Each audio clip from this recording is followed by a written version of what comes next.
Welcome to episode 5 of Last Chance Writers Club. I'm Beth, and we're in this together. What if you found joy in your creative process again? In your writing process and in your life, you will experience every possible emotion. You will feel fear and you will feel relief. You will feel despair and you will feel satisfaction. You will want to give up and you will find a way to go on.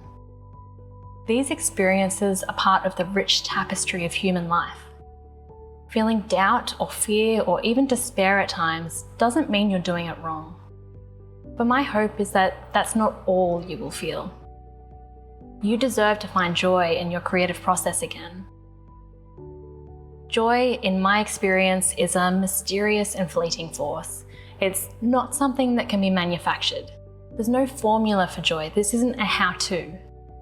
I honestly believe that our job in life isn't to create joy, it's to notice it. And I promise, the more you notice, the more you will find. This is going to be a slightly more personal episode, and I want to start by saying, if you are experiencing depression or anxiety, please don't let what I say today put more pressure on you to feel a certain way. I've been there, I feel for you. I hope you keep walking through what you're walking through, and I hope the end of this season comes soon. But even if it doesn't, you are a whole and worthwhile human being. I'm glad you're here, showing up for yourself even so. It's a funny thing making an episode on joy when I'm far from the most joyful person I know. My natural state tends more towards melancholy, like many other artists I know. But perhaps that makes me more qualified to speak about joy rather than less.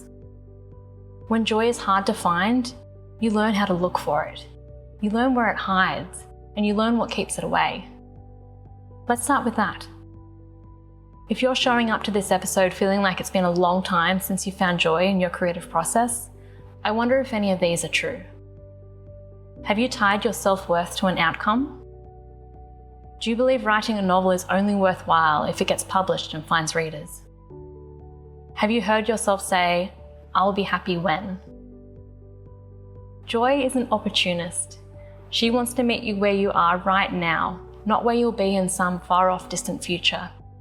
And if you don't notice her here, now, where you are, if you don't develop that skill, who's to say you'll see her even if you do reach that impossible goal? I can't imagine anything worse than putting off joy until I scale the mountain and then reaching the top and realizing I feel exactly the way I always did. You deserve to experience joy now. But how? If joy can't be manufactured, if there's no formula, no potion, if you can't conjure or call her, how do you bring joy back into your creative process again? I reached one of my lowest points just before I started writing Mariner. You don't give yourself one last chance because you're enjoying where you are. The way I felt about my writing, the way I felt about myself, were all tied up in the opinions of other people. I thought I'd never make it. Sometimes I still feel that. Maybe I'll always feel that way. But a tiny voice inside me said, this isn't how it's meant to be. I'm not meant to spend my whole life working towards an imaginary future where I'll finally be happy. I'm meant to enjoy where I am right now. So I started writing it down. Every tiny moment that brought me even the smallest flicker of joy, I listed it in my journal. I started with 3 joy notes a day. A pretty cloud, a cup of coffee, one beautiful line that popped into my head on an afternoon walk. After a while, I started pushing myself to find more. 5 joy notes. More. It was so hard to begin with. Some days I barely scraped 1, and it was often something fairly pathetic, like I opened my Scrivener document today. Some days are still hard. But I've also found that looking for joy is like building a muscle. What once was hard becomes easier over time. And slowly, looking for the joy in my life has become as natural as dreaming of the future had once been. Now I have a hunch that joy shows up differently for everybody, but I'll give you a few places to look to get you started.